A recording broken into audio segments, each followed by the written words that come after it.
Salut à tous. Aujourd'hui, je vous montre deux sets Star Wars que j'ai chopés d'occasion sur Le Bon Coin. Deux sets, 85 euros.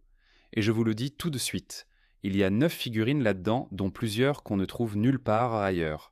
Alors, bonne affaire ou pas, on regarde ça ensemble. Le premier, c'est le 75037, Battle on Saleucami, sorti en 2014. Le deuxième, le 9491, Geonosian Canon, sorti en 2012. Deux petits sets, moins de 200 pièces chacun. Et pourtant, ce qui fait leur valeur, c'est pas la construction, c'est ce qu'il y a dedans. On commence par le Saleucami. Côté build, c'est simple, un speeder bark et un petit stab séparatiste. Rien de fou, ça se monte en 10 minutes. Mais la figurine centrale, c'est Commander Neyo, le Bark Trooper au marquage rouge foncé du 91e corps de reconnaissance. Et lui, il est exclusif à ce set, nulle part ailleurs.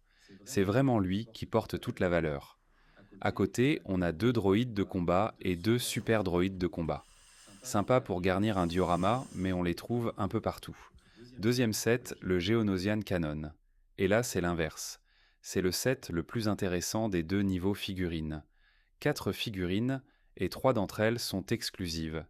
Barriss Offee en version Clone Wars, avec sa cape courte. Le Clone Commander gris, sa toute première version. Un guerrier géonosien. Et le fameux zombie géonosien, celui de l'arc des Clone Wars sur Geonosis. Franchement, le zombie géonosien, c'est ma pièce préférée du lot. Il a une gueule pas possible et on ne le revoit dans aucun autre set. Alors, 85 euros pour les deux, c'est cher ou pas? Si on regarde les codes d'occasion, on tourne autour de 40 dollars pour le Saleucami et un peu moins de 50 pour le Geonosian Canon. Ça nous met grosso modo entre 75 et 80 euros les deux. Donc à 85, je suis pile dans le marché. Pas l'affaire du siècle, mais un prix honnête, à condition que tout soit complet. Et c'est ça, le vrai point de vigilance sur Le Bon Coin. Sur ces deux sets-là, si Neyo manque ou si le trio du 9, 1491 est incomplet, la valeur s'écroule d'un coup. Le reste, c'est de la brique commune. Mon conseil si vous chassez ce genre de lot, demandez toujours une photo des figurines seules, alignées, avant d'acheter. Ça prend 30 secondes au vendeur et ça vous évite les mauvaises surprises. Et maintenant, qu'est-ce que j'en fais? Neyo et son speeder, j'ai déjà une idée derrière la tête, une petite scène de poursuite.